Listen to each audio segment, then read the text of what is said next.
Sir গাড়ির তেল শেষ হয়ে যাইছে, যে কোনো সময় গাড়ি খাড়াই যাব। কিরে পরশু দিনে না টাঙ্গি লোড করলাম, 2 দিনে তেল শেষ হয়ে গেছে। গাড়ির ইঞ্জিনে মনে হয় সমস্যা হয়ে গেছে, এটার লাই তেল বেশি টানের লাগছে। আচ্ছা সামনে পাম্পে খারাইস, আবার লোড করিলাম। এ তো ফার্ম প্যাকান দেখা যায়, তাইলে ইঞ্জিন তুমি ঢুকে এলাই। ঠিক আছে খারা, এই গাড়ির টাঙ্গি লোড করে দে। ঠিক আছে স্যার। পেট্রোল নেওয়ার পরে আর অফিসের সামনে নামাই দিস। ঠিক আছে। তুই অন স্কুলে যাই, বাচ্চা গুনের লই সোজা বাসা যাইস গই। এটা লই আপনি কোনো চিন্তা করিয়েন না। গাড়ির কি সমস্যা হইলো বুঝি না, এত তেল কনমুই যায়। ঘুরে গাড়াও তো তেমন করি না আমরা। এরকম সরল সোজা মালিক থাকলে আঙ্গু মতো ড্রাইভাররা লালে লাল শাহজালাল। ও তো জায়গা মতো আই গেছি। কিরে আজ কত দিবি? কোম্পানিরে দিয়ে আজ আবার টাঙ্কি ফুল করে লইছে, আপনি আগের মতো অর্ধেক লইলন। গুড। কিরে তুই মালিকের হর এখান বুঝস কেন? একবার কই গাড়ির ইঞ্জিন বালানো, আবার কই অমুক পাম্পের পেট্রোল বালানো, যে টাইমে যা হারি এগেন কই বুঝ দিয়ে লাই। তোরা কেনে হারস? এগেন না করলে এই যুগে চলন যেত না তো। ৭৩,০০০ বেতন দেয়, ইগুন দি চলন যায়নি কোন চাই।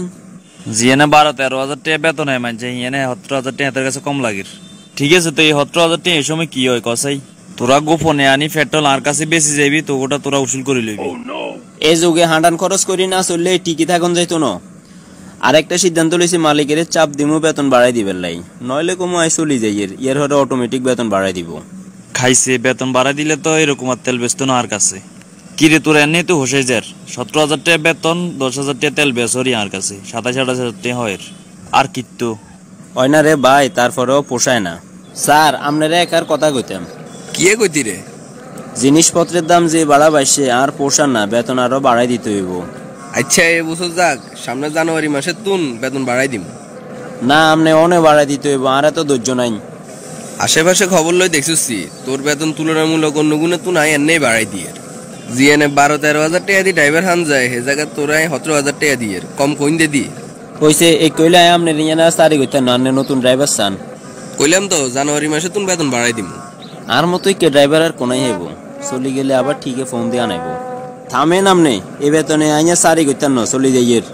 আচ্ছা ঠিক আছে, তুই যখন থাকতিস আরই না তো আর কি রুম ধর ভাঙা মাসের বেতন লই যা। পত্রিকায় বিজ্ঞাপন লাগামু নতুন ড্রাইভারের লাই। আসসালামু আলাইকুম স্যার, আপনাকে নাকি একজন ড্রাইভার লাগবে, পত্রিকায় দেখি আইছি। ওয়ালাইকুম আসসালাম, তোর নাম কি? আবুল কাসেম। তোমার লাইসেন্স কাগজপত্র সব ঠিক আছে নি? কত বছরের অভিজ্ঞতা আছে? জি স্যার, কাগজপত্র সব ঠিক আছে, আর ৭ বছরের ড্রাইভিং এর অভিজ্ঞতা আছে।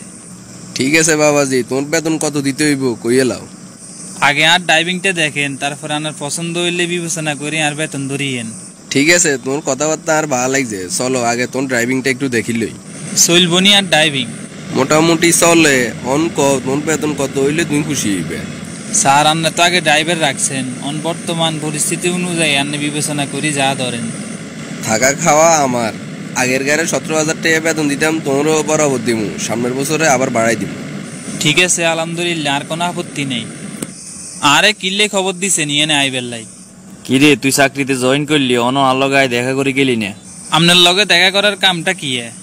তোর আগে কোম্পানিতে যতক্ষণ চাকরি করছে বেগুন আর কাছে তেল বেচতো ৮০ টাকা করি, তুই তো অন আইলি না। যা যাইব কোম্পানি যাইব, তুই আর আই বামফার। আল্লাহ মাফ করক আল্লাহ, আরে এই হারাম না খাবাক। হালাল টেয়া দি নুন ভাত খামু, তবু হারাম টেয়া দি মাছ গোস্ত খাইতেন না। এরকম নীতি লই চললে জীবনে কিছু করতে ইতি ন। যদি জীবনে কিছু করতে চাস এই রাস্তায় আয়, তাহলে অল্পতে বাই গাড়ির মালিক হবি। আর আয় তো কারো কাছে কইতাম না, তুই এত চিন্তা কর হরিকা। উপরের আল্লাহ তো সবকিছু দেখে, এখন বিজ্ঞানের একসময় হিসেব দিতে হইব। ওরে বা ওরে লেদা হলার বুঝ দেখছো নি? আরে এই ২ নম্বরই কামের প্রস্তাব বাদ দিয়েন না, যদি দেন তাহলে কোম্পানির কাছে কই দিমু। অন নতুন নতুন তো বুঝো হরি না। তুই যখনই অভাবে উঠবি তুই পেট্রোলে চলে আইবি, তোর লাভ দরজা খোলা আছে। আই যত অভাবে হরি, তবু এই আরাম পথের টিয়া খাইতেন না। কিছুদিন পরে আগে টাঙ্কি লোড করলে ২-৩ দিনের বেশি যাইতো না, অন ড্রাইভার পাল্টানি লগে কি আর গাড়ির ইঞ্জিনও পাল্টি গেল। এরে কাশেম, টাঙ্কি লোড করছি যে না, যে কতদিন চলে রে? ৭ দিন শেষ হই ৮ দিন চলে, আরো ৩ থেকে ৪ দিন যাইব। তার মানে চোর এতদিন আর ঘরে আসছিল। কি রে বাবা, বালা সত্যি? আসসালামু আলাইকুম আব্বু, ভালো আছেন নি? আমুর কি অবস্থা? ওয়ালাইকুম আসসালাম। ইরে বাবা আই তো ভালো আছি, তোর মা গানা ভালো নাই। আমুর কিছে? তোর মার রোগ একখান ধরা খাইছে, ডাক্তারে কইছে ৪ লাখ টাকা লাগবো। আয় তো চোখে মুখে হত দেখিয়েন না অন আয় কিতাম আঙ্গ ওইরকম জায়গা নাই বেশি তোর মা চিকিৎসা করুম।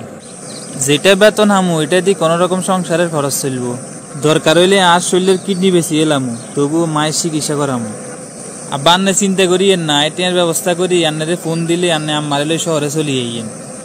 কিরে বাবা, লাগে যে না যে 2 দিন টেনশন করো রে, বাড়িতে কোনো সমস্যা হয়েছে নি? আমার একটা রোগ ধরা গেছে, অন ডাক্তারে কইছে চিকিৎসা করাতে 4 লাখ টাকা লাগবো। আঙ্গো এমন কোনো জায়গা সম্পত্তি নাই যে এটা বেশি আম্মুর চিকিৎসা করামু। এর ভিতরে তোর কত ব্যবস্থা আছে?